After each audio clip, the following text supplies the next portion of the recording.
नमस्कार दोस्तों, मैं पंकज कुमार स्वागत करता हूं आप सभी के अपने चैनल इन्फो फार्मा में।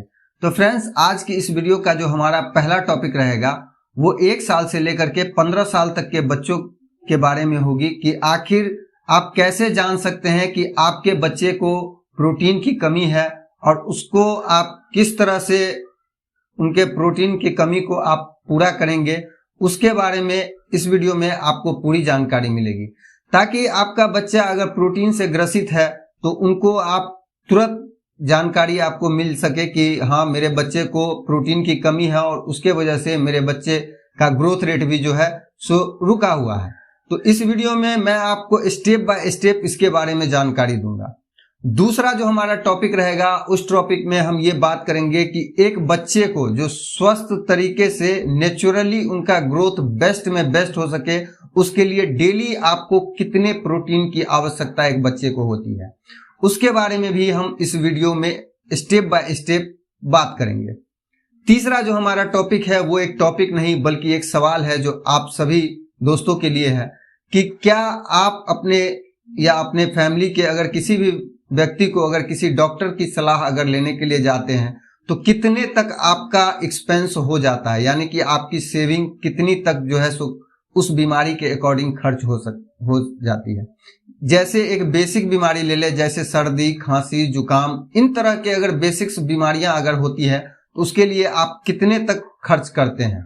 अगर मैं आपको कहूं कि आपको 1 भी रुपया खर्च करने की जरूरत नहीं होगी तो आपको यकीन नहीं होगा, मगर मैं आपको बता दूं कि आप अगर हमारे चैनल से जुड़े हुए हैं तो आपको इस बात की जानकारी होनी चाहिए कि मैं आपको जो भी जानकारी देता हूं वो जानकारी एक ऐसे लैंग्वेज में आपको समझाने की कोशिश करता हूं जिससे आप बेहतर तरीके से उस चीज को आप समझ सकें। तो चलिए इस वीडियो में हम वो भी बात करेंगे कि कैसे आप जो है सो 1 रुपया भी खर्च नहीं करके सिर्फ मेडिसिन पे करके आप अपने और अपने फैमिली को एक अच्छे खासे खर्च से कैसे बचा सकते हैं। तो चलिए इस वीडियो का हमारा यही 3 टॉपिक होगा और चौथा जो हमारा टॉपिक होगा उस टॉपिक में हम बात करेंगे कि आखिर कैसे आप अपने बच्चे को एक बेहतर हेल्थ के लिए अच्छी तरह से प्रोटीन आप कैसे दे सकते हैं, उसके बारे में भी हम इस वीडियो में चर्चा करेंगे। और उसका मैं 2 तरीका आपको बताऊंगा कि आप अपने बच्चे को एक बेहतर हेल्थ देने के लिए आप कैसे कैसे आप जो है सो अपने बच्चे को डेली प्रोटीन दे सकते हैं। तो चलिए इस वीडियो को स्टार्ट करते हैं। वीडियो स्टार्ट करने से पहले मैं आपको बता दूं कि अगर अभी तक आपने इस चैनल को सब्सक्राइब नहीं किया है तो चैनल को सब्सक्राइब कर लीजिए और नोटिफिकेशन बेल को भी दबा दीजिए ताकि हमारी कोई भी न्यू अपडेट आप मिस न कर सके।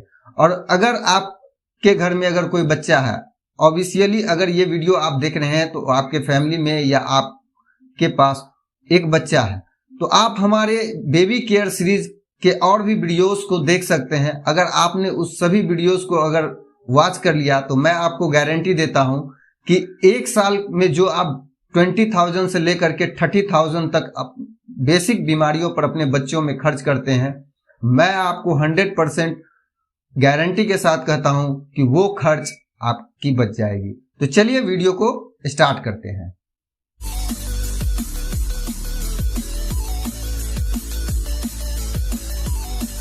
सबसे पहले हम बात करेंगे कि कैसे आप इस बात को जान सकते हैं कि आपके बच्चों में प्रोटीन की कमी है। तो ऑब्वियसली अगर प्रोटीन की कमी अगर बच्चों में अगर होती है तो उसको आपको जानने के लिए कुछ बातों पर ध्यान देनी पड़ेंगी, जिसमें पहला है कि अगर आपके बच्चे अगर खेलते वक्त कुछ देर खेलने के बाद अगर थक जाते हैं तो ऐसे में आपके बच्चे को प्रोटीन की कमी हो सकती है। अगर बच्चा आपका जरूरत से ज्यादा अगर सोता है उस पीरियड में भी आपके बच्चों में प्रोटीन की कमी हो सकती है। आपका बच्चा बहुत ज्यादा चिड़चिड़ा हो गया है, छोटी छोटी बातों पर गुस्सा करता है और उसके हाथ पैर ऐंठते हैं, तो इस पीरियड में भी आप कह सकते हैं कि आपके बच्चों को प्रोटीन की कमी है। उसके बाद आगे हम बात करते हैं कि आपके बच्चों में अगर किसी तरह का अगर बॉडी में पेन बार बार होता है, या आपके बच्चे के बाल झड़ने लग गए हैं, या आपके बच्चे को थोड़ा थोड़ा कभी कभार बीच बीच में धुंधलापन दिखाई देता है, तो इस पीरियड में भी आपके बच्चों में प्रोटीन की कमी हो सकती है। अगर आपके बच्चे अगर खाना खाते हैं और खाना खाने के बाद उनको ठीक से अगर डाइट अगर पच नहीं रहा है, उस पीरियड में भी आपके बच्चों में प्रोटीन की कमी हो सकती है। अब बात करते हैं कि एक बच्चे को आखिर डेली कितना प्रोटीन की जरूरत होती है। तो देखिए, अगर आपके बच्चे अगर स्वस्थ तरीके से अगर उनको आप चाहते हैं कि नेचुरली वो टाइम के साथ अगर ग्रोथ उनका भी बेस्ट हो, तो उसके लिए एक बच्चे को पर केजी 1 ग्राम टोटल प्रोटीन की जरूरत होती है। यानी कि अगर आपका बच्चा अगर 10 केजी का है तो उसको डेली डाइट से कम 10 ग्राम का प्रोटीन मिलना ही चाहिए। 10 ग्राम प्रोटीन का मतलब ये होता है कि उसमें जितने भी सारे प्रोटीन्स होते हैं वो सारे प्रोटीन्स को मिला के 1 ग्राम कम से कम होना ही चाहिए। अगर 1 ग्राम से अगर कम अगर होता है तो उस पीरियड में क्या होता है कि बच्चों के और भी ग्रोथ लाइन में जो है सो प्रॉब्लम्स क्रिएट होने लग जाती है। जिससे क्या होता है कि कभी कभार बच्चे समय के हिसाब से उनका बॉडी ग्रोथ नहीं हो पाता है, और उस पीरियड में क्या होता है देखने को मिलेगी कि बच्चा का एज तो बढ़ रहा है मगर उसका शरीर जैसे लगेगा आपको कि जस का तस पड़ा हुआ है। तो इसीलिए आपके बच्चे को जितने आपके बच्चे का वेट है उतना प्रोटीन आपको देनी ही देनी है। अब बात करते हैं कि आप प्रोटीन दे कैसे सकते हैं या प्रोटीन की कमी आखिर होती क्यों है। तो चलिए सबसे पहले हम नजर डालते हैं कि आखिर प्रोटीन की कमी होती क्यों है। अब हम बात करते हैं कि आखिर बच्चों में प्रोटीन की कमी होती क्यों है। तो सबसे पहला रीजन जो निकल के आता है वो ये है कि 100 में से 80% बच्चे जो होते हैं वो खाना खाने में आनाकानी करते हैं, जिसके वजह से क्या है कि जितने उनके बॉडी को प्रोटीन की जरूरत होती है उतनी प्रोटीन उनके बॉडी तक पहुंचती ही नहीं है। अब इसमें क्या होता है कि अगर आपके बच्चे को अगर मान लीजिए कि 0.5 ग्राम ही अगर उसको अगर प्रोटीन डेली बेस में मिला है तो उस पीरियड में क्या है उनके और भी बॉडी के जितने भी सारे ऑर्गन्स हैं वो वर्क तो करेंगे मगर ग्रोथ रेट उनका नहीं बढ़ पाएगा। तो ऐसे में आपको सबसे पहला जो ध्यान रखने की जरूरत होती है वो खाना बच्चों को टाइम पे आप खिलाएं। अगर आपने अभी तक हमारे वीडियो को नहीं देखा है जिसमें मैंने प्रॉपर वे में बताया है कि आप कैसे अपने बच्चे को कौन कौन से तरीकों से आप अपने बच्चे को खाना खिला सकते हैं, या अगर आपके बच्चे को भूख नहीं लग रही है तो कौन कौन सी मेडिसिन आप अपने बच्चे को दे सकते हैं जिससे आपके बच्चे खाना अच्छी तरीके से खाने लग जाएंगे और उनका खाने का जो लीवर फंक्शन जो वर्क करता है पचाने का जो होता है वो एक बेहतर तरीके से उनके खाने को कैसे पचा सकते हैं। अगर आपने वो वीडियो अभी तक वॉच नहीं किया है उस वीडियो का लिंक मैं डिस्क्रिप्शन बॉक्स में दे दूंगा, आप वहां से उस वीडियो को वॉच कर सकते हैं। तो पहला रीजन तो क्लियर ही हो गया। अब बात करते हैं दूसरे रीजंस की। तो दूसरे रीजंस क्या है कि बच्चे बहुत ज्यादा बीमार होते हैं क्योंकि उनका जो इम्यून सिस्टम होता है वो उस तरह से डेवलप नहीं होती है, जिसके वजह से क्या है कि बच्चे अक्सर बेसिक्स प्रॉब्लम्स के शिकार बहुत ज्यादा होते हैं, जैसे सर्दी खांसी जुकाम बुखार लगना, फिर थोड़ा सा एलर्जी हो जाना। इसमें क्या होता है कि बच्चे जैसे ही बीमार होते हैं तो माँ बाप जो है सो उनका इलाज तो ट्रीटमेंट तो कराते ही हैं, मगर ट्रीटमेंट होने के बाद उनकी बीमारी तो ठीक हो जाती है बट उनका जो प्रॉब्लम्स जो बॉडी में जो एनर्जी वेस्ट हो गया है, क्योंकि जैसे ही बच्चे बीमार होते हैं तो उनका सबसे अगर ज्यादा इम्पैक्ट पड़ता है तो वो उनके डाइट पे पड़ता है, यानी कि उनके खाने पे उसका सबसे ज्यादा इम्पैक्ट पड़ता है। इससे क्या होता है कि बच्चे खाना खाना कम कर देते हैं, या बहुत सारे बच्चे ऐसे हैं जो 100% ही बंद कर देते हैं। इस पीरियड में क्या होता है कि उनका इलाज तो बेटर रूप से चलता ही है और वो ठीक भी हो जाते हैं, बट उनके अंदर जो बॉडी में जो वीकनेस हो जाती है ना, उस वीकनेस के वजह से भी बॉडी में प्रोटीन लेवल की कमी हो जाती है, जिससे बच्चे को इन तरह की छोटी छोटी परेशानियां भी होने लग जाती है। मगर क्योंकि आप जो है सो इस बात को जानते नहीं है कि आपके बच्चे में प्रोटीन की कमी हो गई है, या पेरेंट्स भी इस बात का ध्यान नहीं रखते हैं कि मेरे बच्चे जब बीमार थे और बीमार से ठीक हो गए हैं तो उनको एक बेहतर प्रोटीन देनी जरूरी है। तो अब आप समझ गए होंगे कि आखिर क्या क्या रीजंस हैं कि प्रोटीन्स की कमी होती है। अब बात करते हैं तीसरे जो कारण होते हैं कि आखिर क्या कारण है जिसके वजह से आपके बच्चों में प्रोटीन की कमी हो सकती है। तो तीसरा रीजन जो है वो रीजन होता है कि बच्चे ज्यादातर बीमार ही रहते हैं, और बीमार होने के खास करके 1 साल से लेकर के 5 साल तक बच्चों में बीमारी का जो ये सेशन है वो हमेशा चलते रहता है। यानी कि महीने में कुछ बच्चे 1 बार बीमार होते हैं, कुछ बच्चे 2 बार बीमार हो जाते हैं, और कुछ बच्चे ऐसे होते हैं कि डेली बेसिक में ही वो बीमार होते हैं। यानी कि 1 साल का अगर 365 दिन होता है तो उसमें जो है सो 200 डेज बीमार ही होते हैं। अगर इस तरह की अगर प्रॉब्लम्स है तो उनके खान पान पर खास करके आप ध्यान रखें और कोशिश करें कि आपके बच्चे का प्रोटीन लेवल कम ना हो। अगर कम होगा तो वहां पे क्या होंगी कि बीमारियां जो है वो बीमारियां भी उनके बॉडी पे जो है सो ज्यादा इफेक्टिव हो जाएंगी, और साथ में आपके बच्चे के डेवलपमेंट में भी जो है सो एक तरह का वो प्रॉब्लम क्रिएट करेगा। तो इसीलिए आप हमेशा कोशिश करें अपने बच्चों में अच्छी तरह से जो है सो उनके प्रोटीन को मेंटेन करें। अगर आपने अपने बच्चे का प्रोटीन मेंटेन कर दिया तो उससे आपको एक अलग तरह का अपने बच्चे में एक बदलाव आपको देखने को मिलेगी। तो चलिए अब हम बात करते हैं कि कैसे आप अपने बच्चों में प्रोटीन लेवल को कैलकुलेट करके एक बेहतर तरीके से उनको आप दे सकते हैं। तो देखिए, बच्चों को प्रोटीन सही मात्रा में डेली देने के लिए आप 2 तरीकों का इस्तेमाल कर सकते हैं, जिसमें पहला तरीका है कि आप अपने बच्चे को एक बेहतरीन डाइट दे सकते हैं। जैसे हुआ कि आप अपने बच्चे को ओरली यानी कि खाने के साथ उनको आप फल दे सकते हैं, काजू किशमिश दे सकते हैं। अगर आपका बच्चा अगर 3 साल या 4 साल से एबव है तो उसको आप काजू किशमिश दे सकते हैं, दूध दे सकते हैं और हरी सब्जियां उनको दे सकते हैं। साथ ही उनको जो है सो आप अच्छी प्रोटीन वाले बहुत सारे मिल्क भी मिलते हैं मार्केट में, वो मिल्क आप उनको दे सकते हैं। अगर आप अपने बच्चों का बेहतरीन तरीके से अगर प्रोटीन डाइट अगर मेंटेन कर सकते हैं तो उसके बाद आपका बच्चा एक बेस्ट परफॉर्मेंस के रूप में आपके सामने अपने आप को प्रेजेंट करेगा। अब बात करते हैं दूसरे तरीके के बारे में। दूसरे तरीके की अगर बात की जाए तो अगर आपका बच्चा अगर डाइट अगर ले नहीं सकता है या वो डाइट लेने में आनाकानी करता है, तब एक दूसरा रास्ता यही निकल के आता है कि आप अपने बच्चे को सप्लीमेंट्री दे सकते हैं, यानी कि आप अपने बच्चे को मेडिसिन भी दे सकते हैं। अब हम बात करते हैं कि आखिर वो कौन से मेडिसिन हैं जिस मेडिसिन को लेने के बाद आपके बच्चे में प्रोटीन्स की कमी को या प्रोटीन्स के लेवल को बेस्ट बनाया जा सकता है। मगर जैसा कि आप सभी जानते हैं कि मैं अपने सभी वीडियोस में एक बात की चर्चा हमेशा करता हूं कि किसी भी मेडिसिन का इस्तेमाल आप जब तक आपके पास 3 तरह की जानकारियां नहीं होंगी तब तक आप नहीं कर सकते हैं। जिसमें पहली जानकारी है कि उस मेडिसिन को कितने दिनों तक आपको लेनी है, इसकी सटीक जानकारी आपके पास होनी चाहिए। दूसरा, उस मेडिसिन की खुराक क्या क्या है, यानी कि उस मेडिसिन को लेने का सही तरीका क्या है, इसके बारे में भी आपको पूरी जानकारी होनी चाहिए।